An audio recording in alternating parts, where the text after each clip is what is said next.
आंदोलन से जुड़े रहे, कॉलेज में प्रोफेसर रहे, बाद में निदेशालय कॉलेज शिक्षा में संयुक्त निदेशक के नाते काम किया, राजनीतिक क्षेत्र में आए और पिछली बार उनियारा से आरएलपी के प्रत्याशी के नाते चुनाव लड़े प्रोफेसर विक्रम सिंह गुर्जर। उन्होंने भी भारतीय जनता पार्टी की सदस्यता ग्रहण करने का तय किया है। इसी प्रकार दौसा से आने वाली हमारी बहन जो पहले कभी अपना जीवन विद्यार्थी परिषद के कार्यकर्ता के नाते शुरू किया, युवा मोर्चे में काम किया, उसके बाद दौसा में परिवार में विवाह होने के कारण से कांग्रेस में सदस्य रही, वहाँ जिला परिषद की सदस्य रही, दौसा जिला कांग्रेस कमेटी की महासचिव रही। ऐसी भावना गर्ग, भावना सैनी भाटी थी, दौसा से पहले भाटी थी, अब सैनी पार्टी के परिवार ज्वाइन कर रही है, उनका भी स्वागत है, अभिनंदन है। इनके साथ ही जालौर से कांग्रेस के एससी प्रकोष्ठ के जिलाध्यक्ष श्रीमान गोकुल जी परिहार, गोकुल जी नीचे होंगे, ऊपर आ जाए। और इस तरह रमेश जी मेघवाल पहले पूर्व जिला महामंत्री और जिला कांग्रेस कमेटी के जालौर के अध्यक्ष रहे, वो भी पार्टी के सदस्यता ज्वाइन कर रहे हैं। इनके साथ विक्रम जी के साथ और मेघवाल साहब के साथ बड़ी संख्या में लोग, लगभग कोई 60 लोग और हैं जिन्होंने अपने कोई सरपंच रहे, पूर्व सरपंच रहे, कोई जिला परिषद के सदस्य रहे, पंचायत समिति के सदस्य रहे, वो भी काफ़ी संख्या में पार्टी की सदस्यता ज्वाइन कर रहे हैं। उन सबका स्वागत है और उन सबका मैं आग्रह करूंगा, जोगेश्वर जी, नारायण जी पंचारिया, दामोदर जी और श्रवण जी बगड़ी, सबका दुपट्टा पहना करके भारतीय जनता पार्टी के परिवार में शामिल करें, स्वागत करें। इनकी सूची आपको उपलब्ध करा देंगे।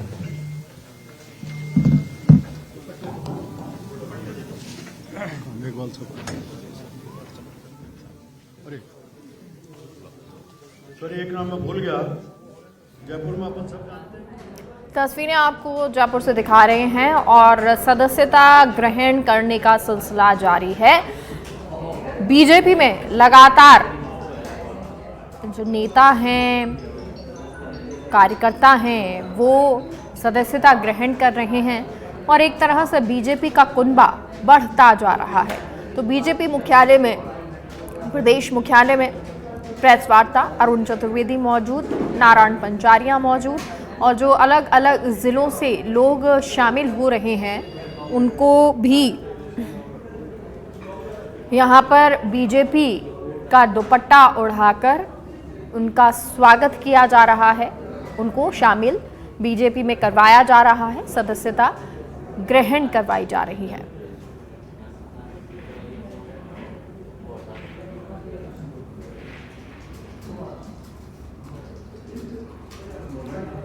तस्वीरें अरुण चतुर्वेदी, नारायण पंचारिया सभी को सदस्यता ग्रहण करवाते हुए।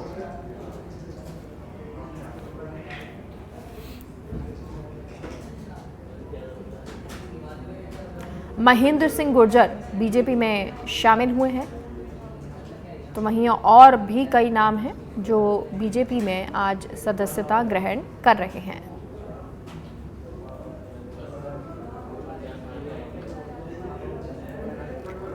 लोकसभा चुनाव आने को है, तारीखों का ऐलान हो गया है और इन तारीखों से पहले, क्योंकि अभी भी जो 10 सीटें हैं उन पर प्रत्याशियों की घोषणा होनी है और ये घोषणा अब सीईसी की बैठक के बाद हो जाएगी, यानी कि कल परसों में ये घोषणा हो सकती है। लेकिन उससे पहले जो और तमाम पार्टी के कार्यकर्ता हैं, नेता हैं, वो बीजेपी ज्वाइन कर रहे हैं। अलग अलग कारण हर किसी के हैं, क्योंकि कई जब बड़े नेता दूसरी पार्टी ज्वाइन करते हैं तो फिर ऐसे में जो उनके कार्यकर्ता समर्थक होते हैं वो भी पहुंचते हैं और कई विचारधारा जब मेल नहीं खाती है या फिर कहें कि जब नहीं सुना जाता कार्यकर्ताओं को, तब मजबूरन उनको पार्टी छोड़नी पड़ती है। और अब क्योंकि लोकसभा चुनाव आ रहे हैं, उन चुनावों से पहले ये कुनबा बढ़ रहा है।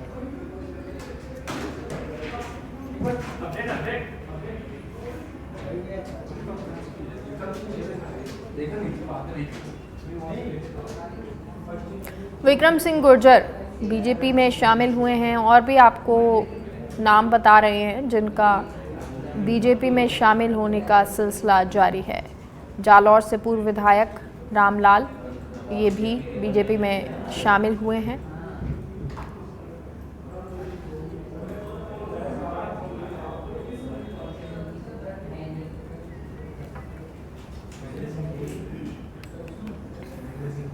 साल में नरेंद्र मोदी जी के 2014 में प्रधानमंत्री बनने के बाद ये 10 साल का कालखंड निकला है और 10 साल में एक तो ईमानदारी की राजनीति, विकास की राजनीति, गरीबोन्मुखी राजनीति, जिसमें महिला का, युवा का, गरीब का, किसान का, इनकी चिंता केवल नीति नहीं बनी बल्कि नीतियों को धरातल पर उतार करके परिणाम तक पहुंचाने का काम नरेंद्र मोदी जी के नेतृत्व में हुआ।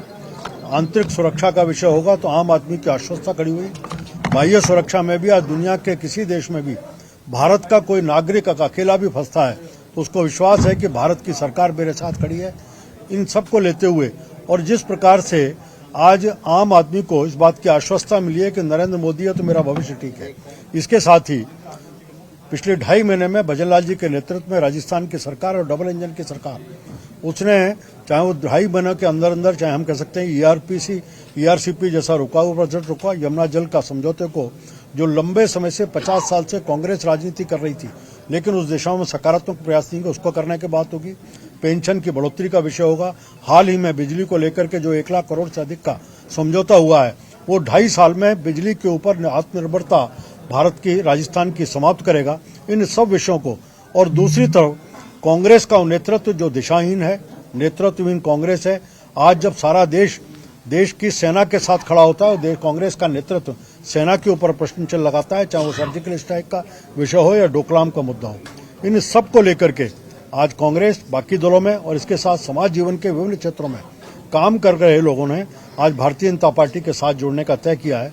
निश्चित रूप से जहां भारतीय जनता पार्टी को इस सबसे ताकत मिलेगी, वहीं एक समाज में मैसेज है कि कांग्रेस पूरी तरह से अब नेतृत्वहीन, दिशाहीन, नीतिहीन हो चुकी है।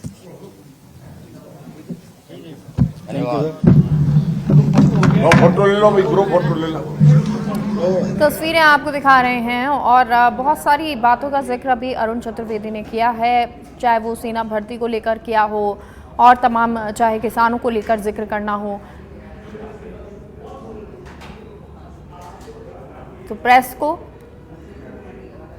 संबोधित किया अरुण चतुर्वेदी ने और किस तरह से जो केंद्र सरकार है, बीजेपी सरकार है, वो आम व्यक्ति के लिए हो चाहे फिर वो सेना का जवान हो, सभी के लिए कार्य कर रही है।